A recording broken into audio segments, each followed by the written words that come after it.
Nesta primeira leitura de hoje, o autor diz: pela sua morte, Cristo reparou as transgressões cometidas no decorrer da primeira aliança. De modo que aqueles sacrifícios que eram oferecidos no Antigo Testamento tinham alguma eficácia na medida em que eram uma prefiguração do sacrifício de Cristo. Portanto, havia uma eficácia naqueles sacrifícios, não porque eles tivessem algum valor em si mesmos, mas enquanto se referiam ao sacrifício perfeito e santo que seria oferecido por Cristo. Do mesmo modo, os nossos sacramentos têm eficácia porque eles se referem a Cristo. No Antigo Testamento, tanto os sacrifícios quanto outras instituições, por exemplo, a circuncisão, podiam comunicar a graça de Deus enquanto imagem.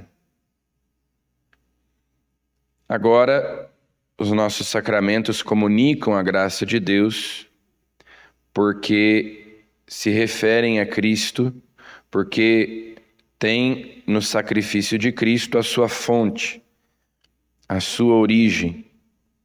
De modo que a vida de Cristo e a morte de Cristo estão aí no centro da história, tanto para aqueles que viveram antes dele, quanto para nós que vivemos depois dele, agora no tempo da Igreja.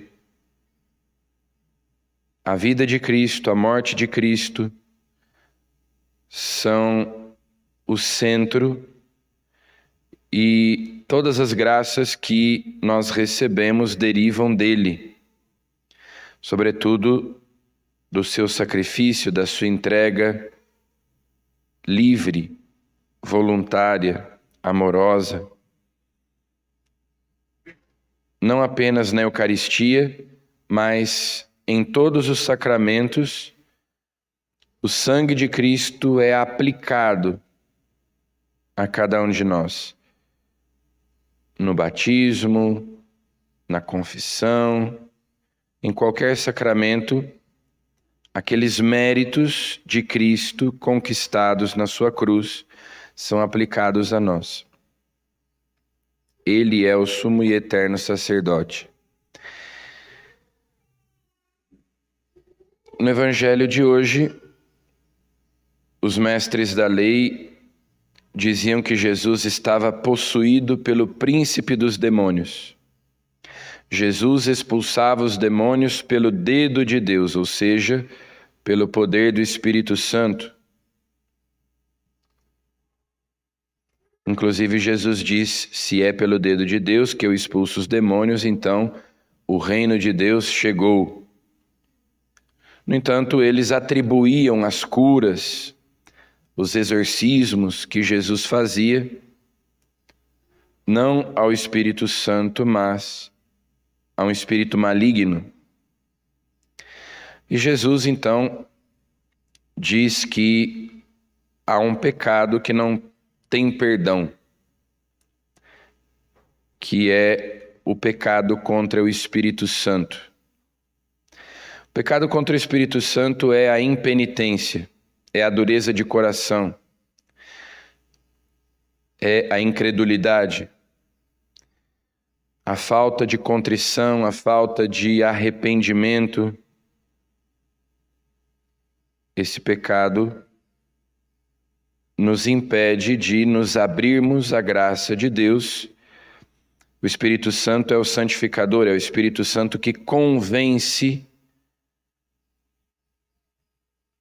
o mundo a respeito do pecado, que nos mostra que nós somos pecadores necessitados do perdão de Deus e nos move o coração para que nós peçamos perdão a Deus. Então, uma pessoa que não crê, uma pessoa que não se abre à ação do Espírito Santo, não será perdoada nunca, porque não se reconhece necessitado do perdão, da misericórdia de Deus, não se arrepende. Aliás, também essa é uma condição para que alguém seja perdoado na confissão.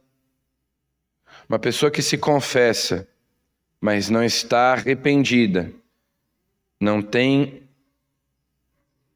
uma mínima contrição, não tem propósito de emenda, se confessa sacrilegamente, aquela confissão é inválida, porque sem a penitência interior, sem que haja contrição, ou seja, se o nosso coração não está quebrantado, então não é possível o perdão dos pecados, essa é a condição. É por isso que Jesus diz para aqueles homens que não acreditavam nele, que inclusive queriam atribuir ao demônio as obras que ele realizava, que eles morreriam nos seus pecados, que eles não se salvariam, que eles se condenariam, porque lhes faltava fé, lhes faltava abrirem o coração para a ação do Espírito Santo. Essa é a única condição para que nós sejamos perdoados. Arrependimento. E junto com o arrependimento, claro, o desejo da conversão. Não apenas reconhecer que erramos, mas o propósito de não voltarmos a errar, de não voltarmos a cometer os mesmos pecados. Isso é conversão, a mudança da vida. Uma vez que nós nos abrimos à ação do Espírito Santo, não existe pecado que não possa ser perdoado. Não se põe limites à misericórdia de Deus. Mas, para isso é preciso que se reconheça. O doente só pode ser curado se ele reconhece que está doente. Se ele se expõe ao médico, ao tratamento, ao remédio. Se ele nega que está doente, se ele diz eu não preciso de tratamento, eu não preciso de médico, eu não preciso de remédio nenhum, a minha saúde é perfeita. Como ele pode ser curado se ele não reconhece a sua doença? Se ele não toma o remédio? Então, esse é o pecado contra o Espírito Santo. O sangue de Cristo foi derramado para que nós fôssemos lavados, purificados, mas o primeiro passo é que nós reconheçamos as nossas doenças espirituais e nos aproximemos de Jesus, que é quem pode nos curar. Tenhamos fé nele e peçamos a ele a graça de uma verdadeira contrição.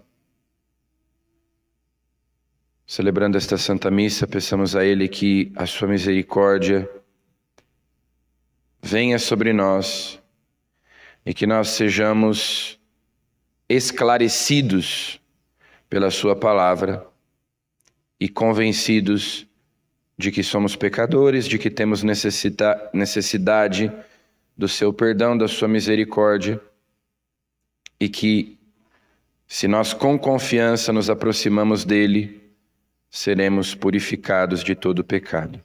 Amém.